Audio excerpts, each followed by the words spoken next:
Hey, good evening or afternoon or whenever you're watching this. It's Mary. This is Making is the Point, and I am back, and I'm glad you are too. Thanks for coming over. And like and subscribe if you're into a lady just talking about her fiber arts and some other stuff.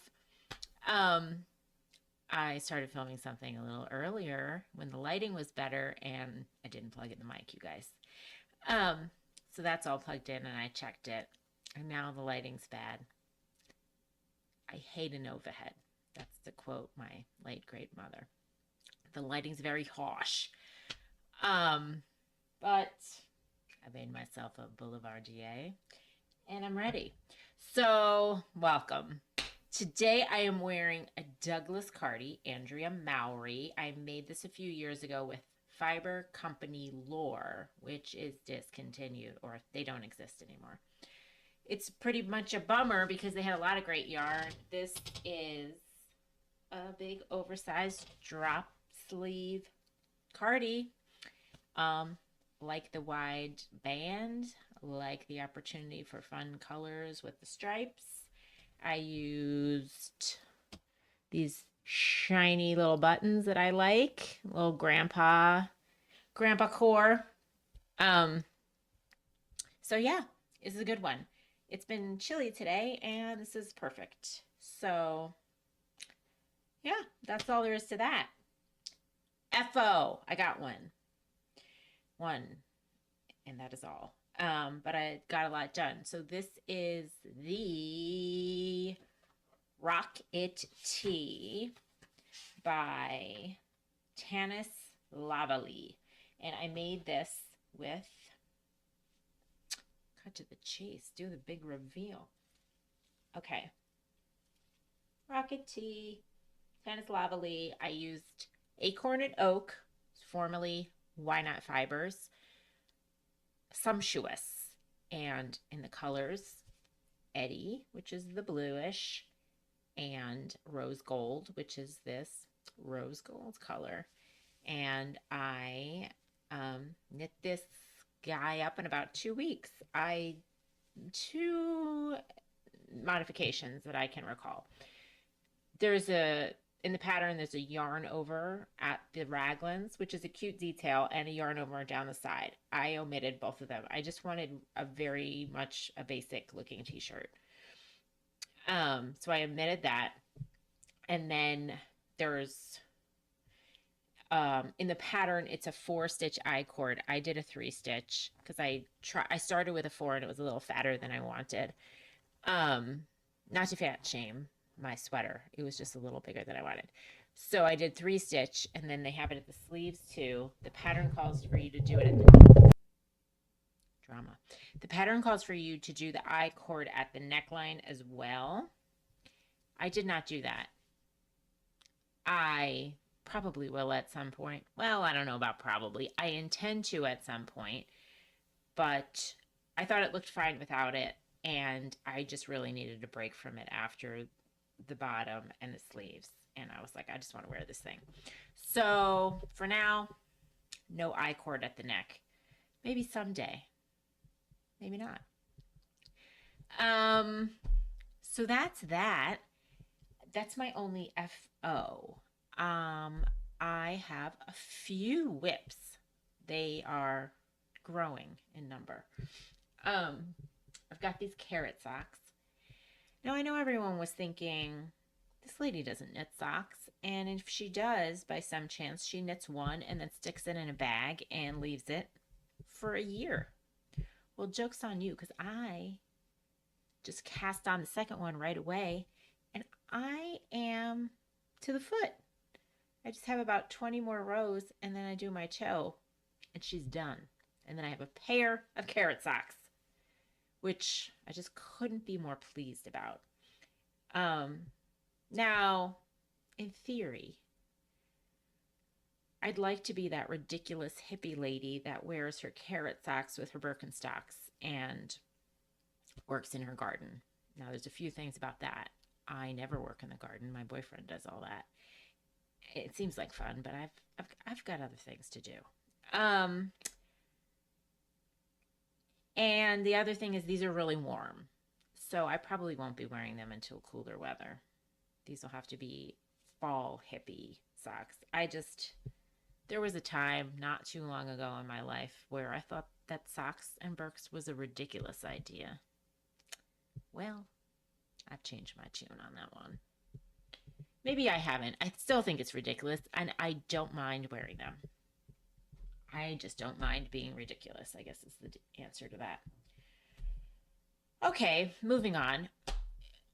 It's, when I'm filming this, May 1st, which means it's the beginning of Vest Fest in the Laura Allison party. Guess what?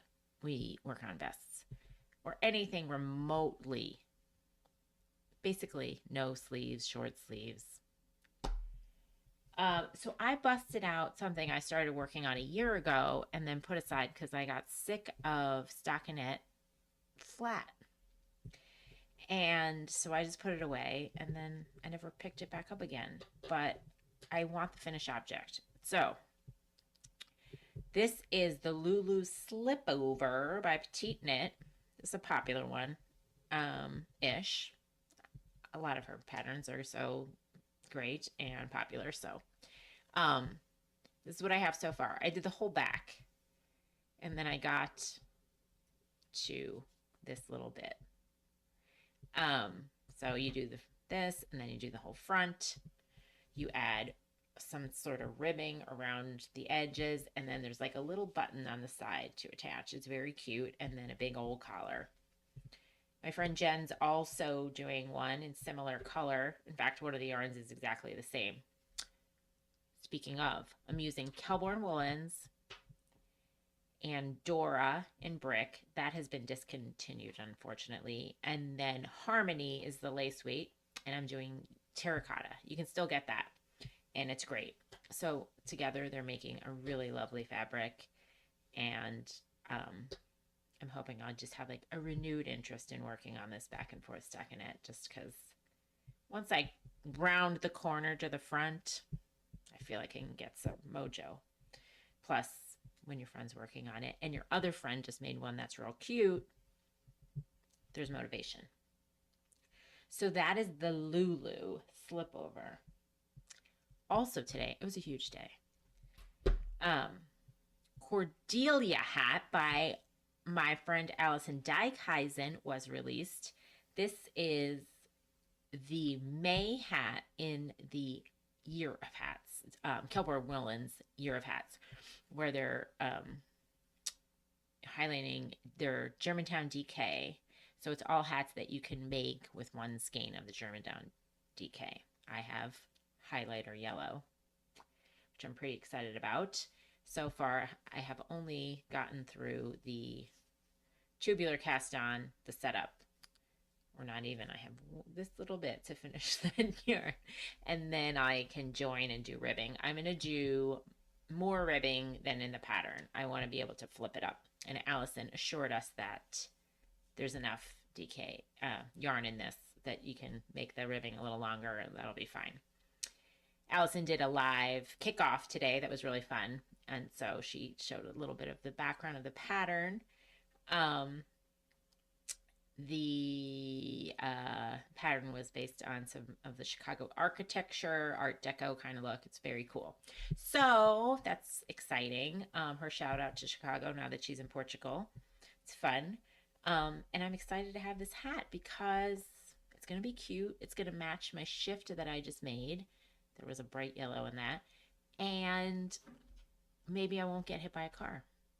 I do a lot of walking around, and I have to make direct eye contact with drivers because so many times people are at the crosswalk by my house and they are looking down and their car is moving forward. It's not great, you guys. Eyes on the road. But also wear your bright yellow hats. So that's that, my PSA. My other whip, oh, this is fun. This is part of Farmer's Daughter Fibres is doing a sew and knit along. So the idea is you plan an entire outfit that you knit something and you sew something and it all matches and you wear it together. So that's cute. right? I have wanted to try the Confluence cotton from Fibre. I don't know what I was about to say. Farmer's Daughter. And so this was a great opportunity for that. I got, what is the name of this? I looked it up. Sinopah. I looked it up. It's a mountain in Montana.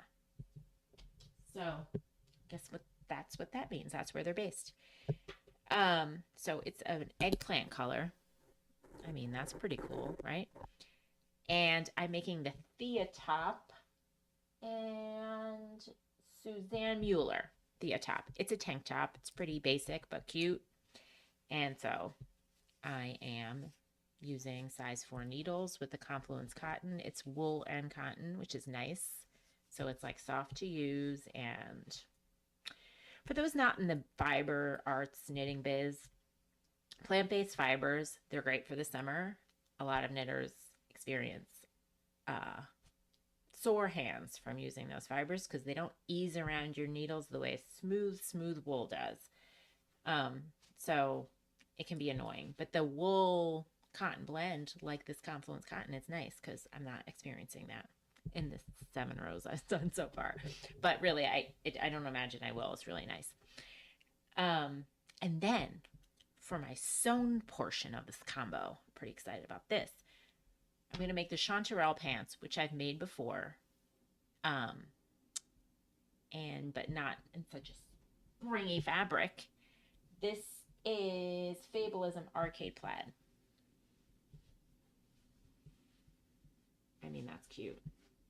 The light is making it a little more orange. It's a little peachier, but I mean, that matches pretty perfect. So I'm going to make the chanterelle pants. They have elastic waist all around, or maybe just in the back a little. I can't remember. But there's 3 views: shorts, a tapered leg, and a wide leg. The tapered leg's cute. It's not just a taper. It's like kind of a little balloony, and then there's like a bind off, like a binding. What am I trying to say? I don't know. It falls really nice. I like them. I might make these a little bit shorter than my last pair was just like to my ankles, just to make a little more springy. I was like, ooh, is that giving 90s capri pant mom that I should wear my kids with it? I don't know. I have like an aversion to a pant ending in a certain part of my leg, but since I'm okay wearing carrot socks with Birks, but a 90s capri is a bridge too far. But anyway, I'm going to be okay with it. The other thing was I saw Rachel at Table 10 made them in a wide leg that she posted today, and they were so cute. But for now, I'm just going to make these because that pattern is already cut out. So I might make the wide leg at another time since I do own the pattern. It comes with both views, but I don't have it in me to cut out the wide legs and deal with figuring that out right now. So I'm just going to cut this fabric probably tomorrow and work on those pants. As I recall, the pattern was really good and didn't have any issues with it. So that's great. So that's my little sew and knit entry for the farmer's daughter sew and knit along. I think the idea is to have them by June. This gives me a month. Make a little tank top. I can sew those in a day, I think. So that should be reasonable. Do I have any other knits? I do not think so. So summer knitting. So I have a few summer items, like lightweight items, but not a ton, given how much freaking knitting I do.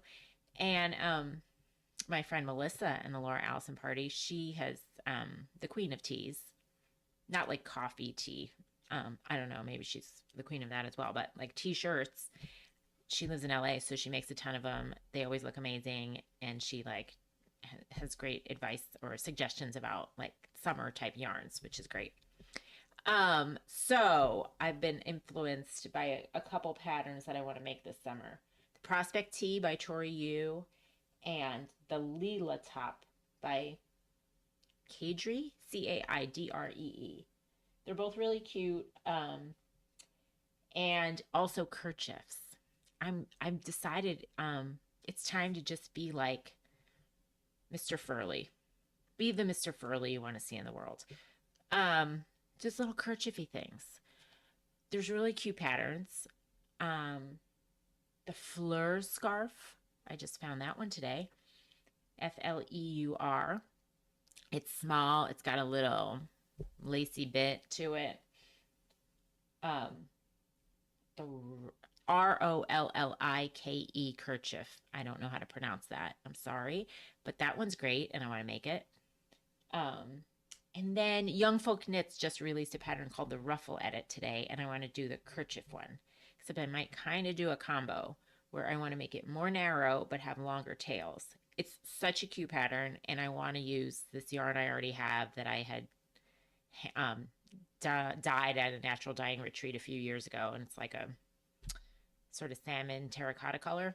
I think it'll be perfect, and that's a really cute pattern. So those are my and then the Moby vest, that's a PetiteKnit. My friend Laura is teaching a class in June and July. So I got Harrisville Designs, I think it's Highland, and it's like a jade, maybe called jade. It looks like sagey green. I ordered it. I haven't gotten it yet, but I had wanted to use that, and then my friend Caitlin was raving about it, so I just got some of that. I didn't need a whole lot because there was a lot in a skein, and it's a vest, so that was great. So those are summer knitting plans, plus all this crap I already have in the needles. And then, well, I guess the time has come to talk about spinning. I've been doing a lot of that. So, inclement fibers. I bought those bats at YarnCon, and I wrote down what was in it because it just feels like a piece of heaven. Rambouillet, mulberry silk, and some undyed Muga silk that gives it like this goldy sheens to it. So that I had spun up, and this is what I got from it. It's more of a, it's a little mintier than is appearing here, but you see like the sort of raspberry colors, and there's like whiter bits. That's that Muga silk is the whiter bits. There's some like goldy white. So this, I'm going to do one of those kerchiefs with this. I'm not sure which one. It's so nice. Laura Allison Party, June is Jaunty June, where we're going to be making various kerchiefs. So I'll wait for that. And then we have,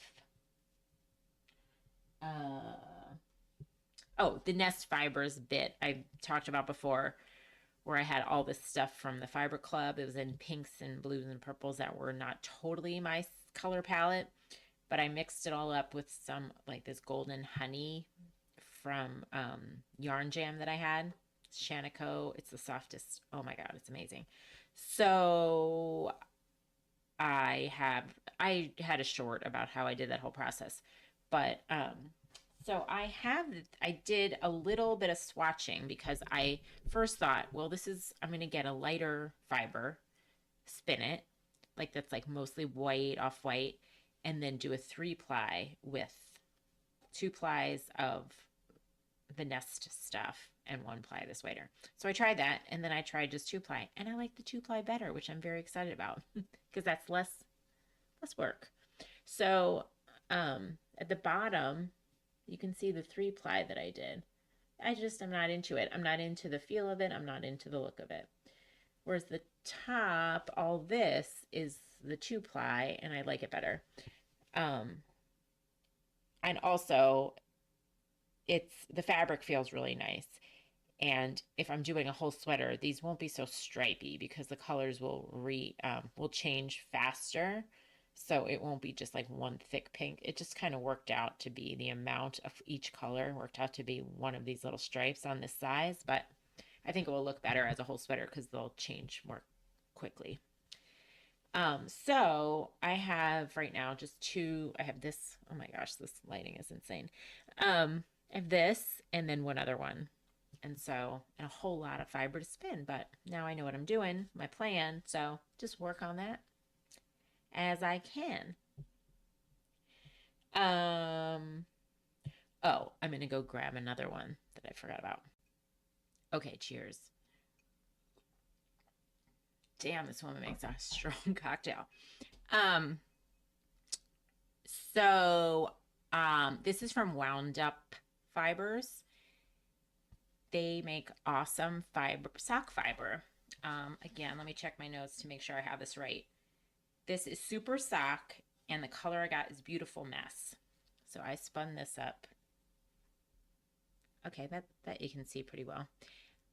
Isn't it fun? And can we take a moment to say I'm getting better at spinning? It's way more consistent. And I would like to thank my friend Tommy, who is a very accomplished spinner, and they gave me great feedback on plying way tighter than I think I probably should, because you sort of have to make some adjustments for the fact that once you take it off, you put it on your nitty knotty, you wash it and it dries, it's going to expand a little bit. So you don't want to make it too loose and then it expands even more, and now it's just like floppy and weird. So I did do it a little tighter than I thought I should, or that I wanted it to look. And then when it dried, it actually looks like I want it to. So Tommy knows what they're doing.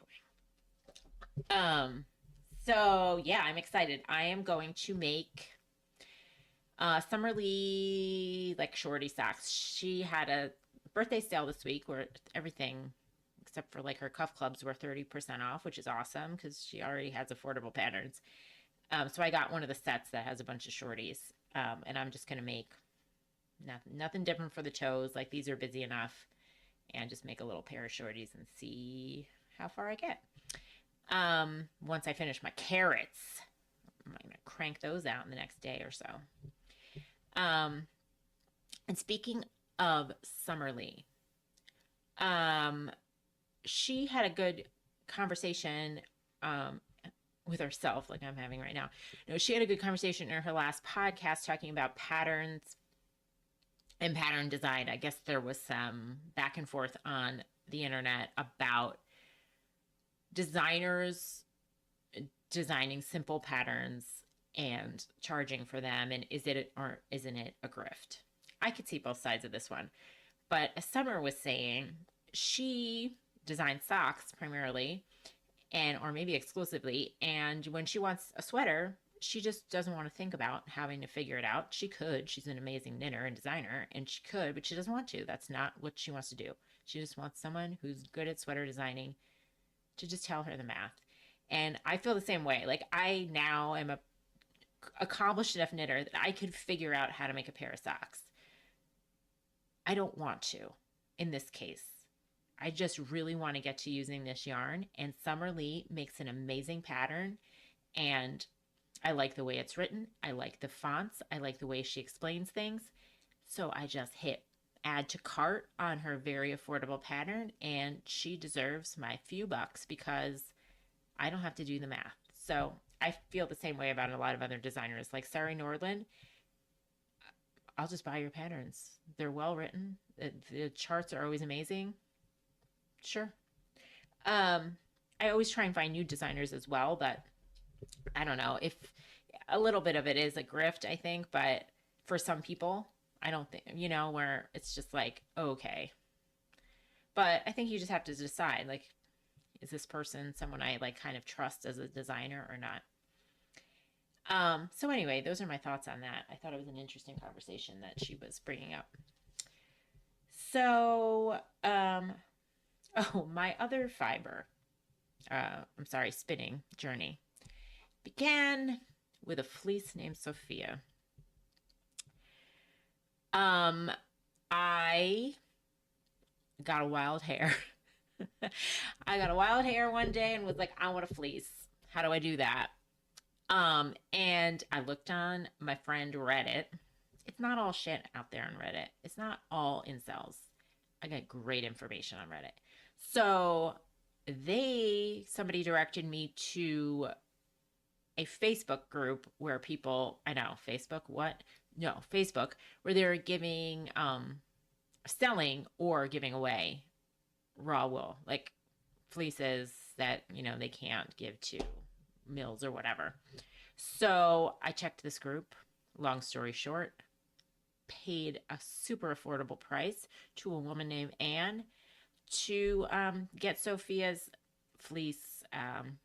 She lives in New Hampshire, and she's a Finn sheep with beautiful soft wool. Unfortunately, this beautiful soft wool, which Anne told me, but the price was right, and I don't know what I'm doing anyway, so who cares, was very dirty, full of vegetable matter, and very matted in many places. Whatever, I'll figure it out. Oh boy.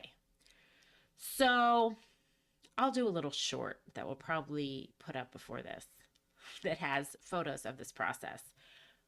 I did a lot of internet searching, and people out there are very helpful. I washed it, scoured, I should say, twice in Unicorn Power Scour.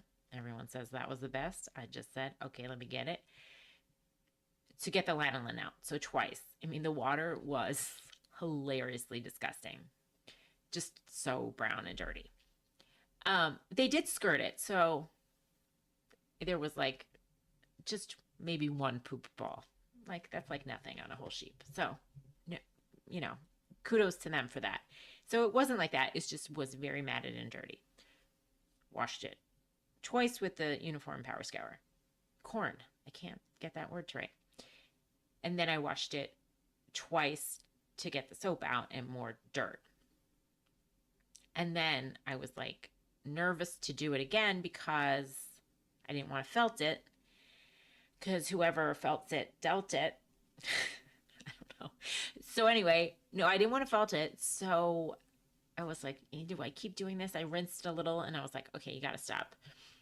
And then again, strangers on the internet were like, if it's dirty, it's dirty. Just let go and let God. You're going to wash it again. Like if you dye it, it'll get rinsed, and then you're going to spin it and wash it, and then you're going to knit it and wash it. Plus it will come out through carding and spinning and all things. So I was like, okay, fine.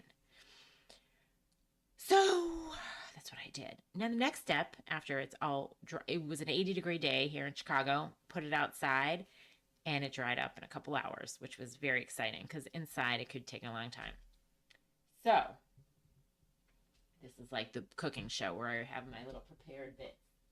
Next step was picking. Whew! Not for the faint of heart.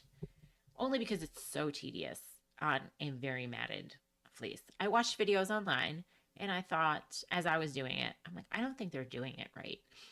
They're just like, it's not a big deal. And then I realized, oh, I think that's what you do if it's not super matted.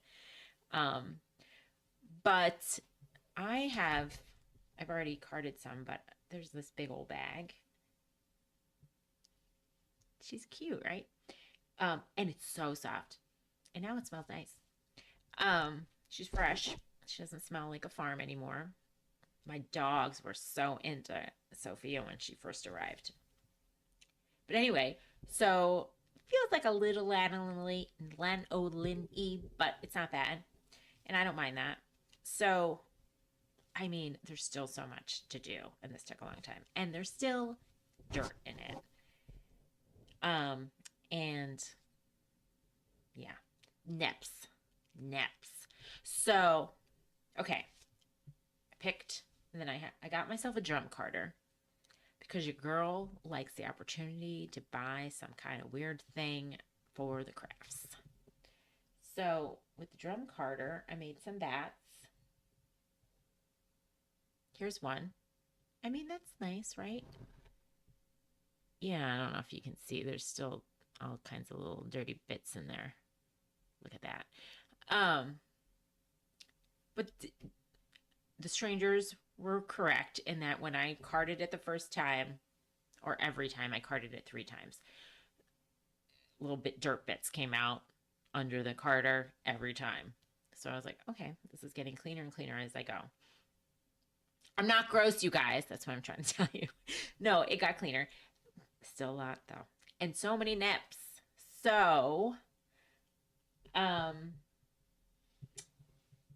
that was that. And then I was like, well, before I go crazy carding everything, let me spin some and determine whether I can even spin it and whatever. So I did. I spun a little bit, like 20 grams. What is happening? Okay, like 20 grams. And oh, that's why people do that. Um, and I like the way this looks. And I could get it super thin, which is great. I want to do 3-ply, so I don't want it to be super fat in the end. Whatever I wind up with after I 3-ply it, that weight is fine with me.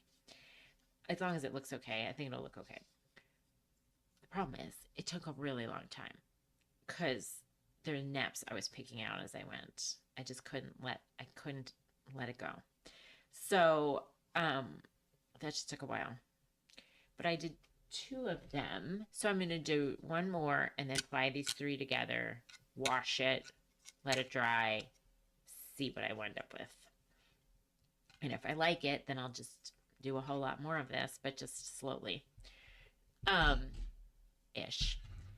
I'm extra. So, a couple things. More strangers on the internet, you guys. Some of them were like, oh, if you get a ton of nips, you're actually better with wool combs instead of a carder. Add to cart. I'm going to try that out. I'm still going to use this carder for all kinds of stuff because I love it. So fun. And also, the moral of this story is after I deal with this entire process, I definitely want to get another fleece at some point, but like maybe at Wisconsin Sheep and Wool or something where I can go look and be like, oh, that's not the most matted thing I've ever seen in my life. Because now I kind of know what I'm dealing with. But once I'm done with this, I'm going to dye it using a natural dye. I actually got the dye extract. I looked up different ones. I've used some at Lauren Ellison Retreat, Natural Dyeing. My friend Sarah's awesome. She knows so much about all this. So I was thinking of getting, what was it, Osage. And then marigold. I wanted some kind of yellowish brown or yellowish orange or something. I couldn't figure it out. But then I found this one, and now I'm blanking on the name. It starts with an F. I will put it here. Oh, why can't I think of it? I had never heard of this tree before. It's a tree. And I have the extract. You can also get shavings, but this seemed easier to track down. So I'm going to use that. I'm going to dye it after I spin it. That was another Tommy input, which is very smart to say better than dyeing before because you don't want to risk felting. So that's what I'm going to do. And then I'm going to make the Lakes pullover. Oh, is that it's this saddle shoulder number that a lot of people have made. I just want to make something pretty simple to highlight the yarn that's going to look so awesome at that point. So, that's my story with my fleece. It's been really fun, but yeah, I can't get over that we as humans have figured out how to do this like thousands of years ago. It's so wild to me that everyone's clothing was made this way. It's crazy and so cool. And I just like, I could get emotional thinking about like, just whenever you do something that's so just rich in history and so many of particularly women in generations and generations and generations has done this type of work. It's so cool to me. But also it's just really fun to think about, what can I make with this? I want to use fun colors. And it's so beautiful and soft and lovely. Except for the poo balls. But that's life. Okay. So what else do we have? Oh, 2 other little makes. I'll put a picture. That mirror, that's going to get you. Put a picture here of a dress I recently made. So, my guitar class at the Old Town School of Folk Music has been playing together for 15 years, which is freaking ridiculous. They're some of my favorite people in the whole wide world and just talented and great, and I love them so much. And we had a 15 year anniversary party we threw for ourselves at the American Legion, and I got to hang out at the American Legion more. It was so fun. Just great. The drinks were, the price was right. And yeah, just a great vibe. And I made myself a dress using fabric from Spoonflower. I decided to just go totally on brand and get like a little acoustic guitar, folky theme pattern or fabric. And I made it with the Benning seamwork dress, which I had made before. I had the pattern already. It's a great pattern. It's very simple, but has little darts, short sleeve, just fits great. A little ruffle at the bottom. Super awesome for like a hot summer day. Which, you know, Square Roots Festival. I know what I'm wearing. So there's that. And then my other little make that I busted out, another thing I started a year ago and then put away. Clever Poppy is this cool little company that makes, maybe they have other things, but they have a ton of embroidery kits. And so I had gotten this a while ago, and I just busted it out again. I don't have much more to do. There's just like some leaves under the gold rose things.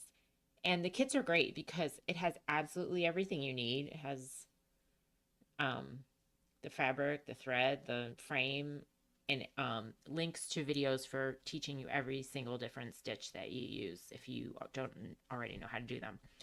And the instructions are great.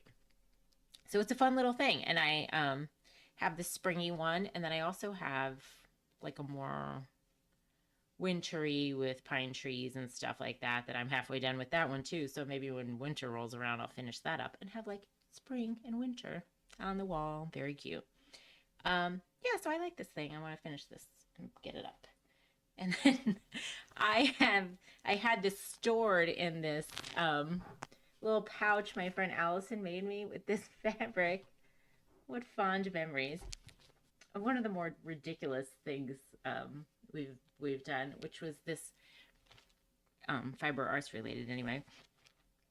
A mystery quilt a lot. No, yeah, mystery quilt a lot. So there was a story, and you got a story each month and an accompanying quilt block. So it was like by the end of the year, you had a quilt, and there was a theme, and there was a mystery, murder mystery going on. First year we did was a Yellowstone theme. The second year was Greece. So I had gotten these little fat quarters for everyone. And then it fell apart. None of us really made the quilt, so then Allison made me this pouch with it. And it's great. I mean, gorgeous. So yeah, it was fun though. It was a good chance to get together and meet and talk about the most ridiculous storyline. We had a lot of feedback. I think the murder mystery like solutions that we came up with were probably better than what it ended up with. But anyway, that's that. And what else do we have here? I think that's it for my makings, which was kind of a lot of stuff. As for media and whatnot, let's see, I saw Springsteen this week. Bruce Springsteen and the E Street Band. You may have heard of him. It was great. I will only go to the United Center for one person, and that is Mr. Bruce Springsteen. I'm so freaking New Jersey sometimes, it's ridiculous, but he's great. I was texting with my brothers who are all older than me, and we figured out that I've now seen Springsteen the most of all four of us. They trained me on him, and then I just took up the reins. But at the show, there was two women next to me, young women. I don't know, they might have been like 15, and they knew all the words, and they were screaming like crazy. And I asked how they got into Bruce, and they said their dads. And I was like, so fun. It was so fun how into it they were. And the show was awesome. I would be honest if I thought, oh, well, Bruce, he's 76 and he's aging, and, you know, it was nice to see him. No. He sounded great. The band sounded great. Tom Morello also played with them. I've never been like a Rage Against the Machine junkie or anything, but holy crap, that guy is talented. His guitar playing was insane. And yeah, the music was great. He played a lot of like his more like protest type songs, and his little interludes of talking were just so awesome. He did a tribute to Alex Pretty and Renee Good in Minneapolis, and he talked a lot about just what's going on right now, and it was very moving. So the crowd was awesome, just awesome. So that was really fun. My friends Matt and Virginia and I went together, and it was super fun. We went to see him in Milwaukee a couple years ago. We were talking about how we need, like, I don't know that Bruce is going to be touring much more, if at all, and so we need to find a new musician to follow, maybe someone that's younger. But then earlier in the night, we were like, Willie Nelson's playing this summer. I think we need to go younger, not older. But he's got like a little festival in Chicago. It sounds good. There's a lot of good people playing. But yeah, we might have to pick a different one. And then like, what else? On this weekend, I'm going to see Maria Bamford, which I'm excited about. She's my favorite comedian in all the world of all time. I think she's so hilarious and such a good person. As a starter, if you don't know her comedy, look on YouTube for her Christmas special from, it's like at least 15 years ago, where she's just on her couch with her two dogs doing a stand-up special just in her living room. It's so fucking funny.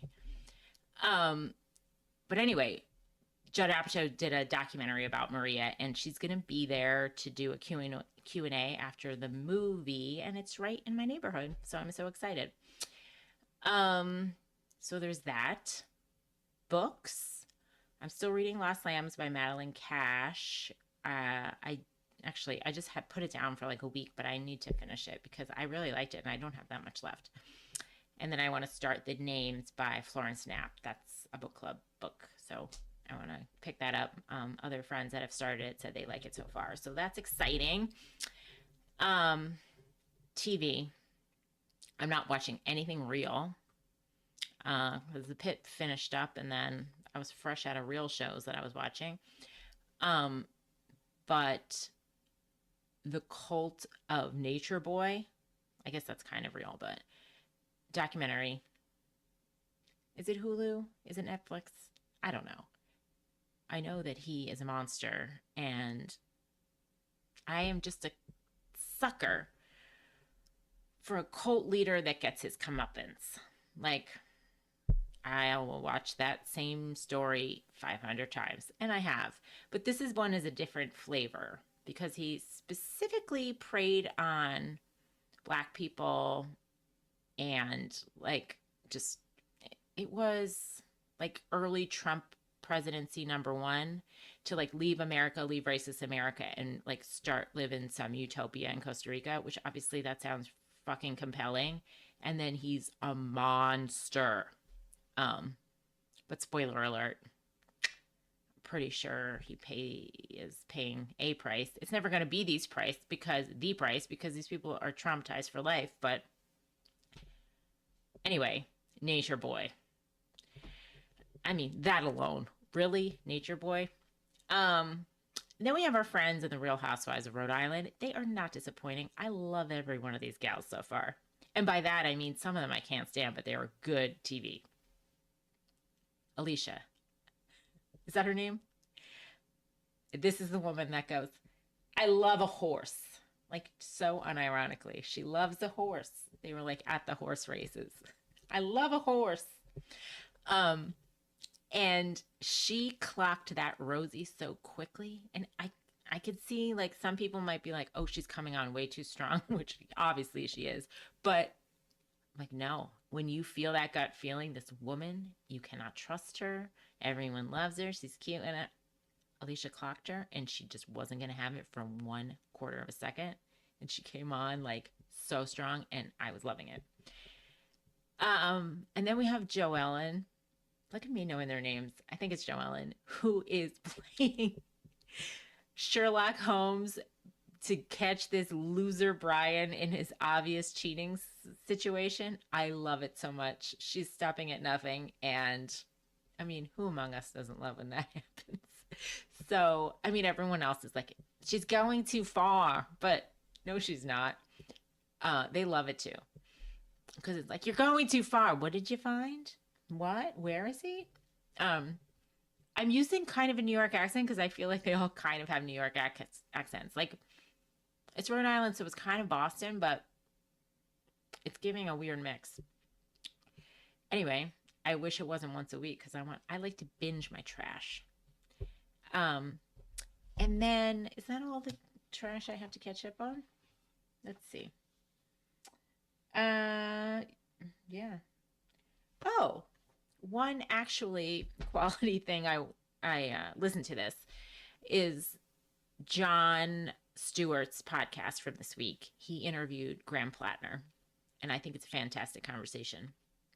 Graham, for those who are not aware, is running for Senate in Maine, and he in the primary was running against this woman Janet Mills, but she just dropped out of the race. So he's the presumptive nominee who will run against Susan Collins, who is just absolute monster fool. So Graham, I thought it was such a good conversation. He's super smart, really interesting background, was a Marine, now he's an oyster farmer. But he also is super smart and has a very, what I found to be, well-formed theory of power and how power is gained and used for good in history and should be used now. And I just thought it was a great conversation. So I recommend listening to him because not only just for this Maine Senate race, I just think it gave me a lot of hope because he was beating Janet Mills like by 40 points in the polls, and he's ahead of Susan Collins by like 7 points right now. I mean, it's early, very early, obviously, but others are clearly seeing something in him that's compelling. And John Stewart and he have an interesting conversation on why that may be the case and what to do with it, and not like if he wins, what to do with that as well, which I thought was really cool. Gave me some hope in this shitstorm of a world right now. So yeah, there's that. Other than that, I'll just, I guess, wrap it up and get back to my boulevardier and my last episode of Nature Boy. While I spin some of this dirty wool. Still job searching. Got a rejection after a few interviews today, which was not a bad thing, really, because the process dragged out. It was kind of a mess. But it made me think of it because I feel very fortunate that I'm like not super desperate for a job, but I'm looking. But I saw a TikTok of this guy. He's like really pretty young guy, and he was like, if I ever become a billionaire, I would buy LinkedIn, and then I'd just turn it off. And I want this plan to become a billionaire so badly because LinkedIn is the 12th circle of hell. It's so corny. To quote Trixie, it's corny boots. Anyway, on that note, thanks so much for stopping by. And I hope everyone's doing great, has a great weekend, and happy Me Made May. So that's when we like post our Me Made stuff on the Instagram.com or wherever else.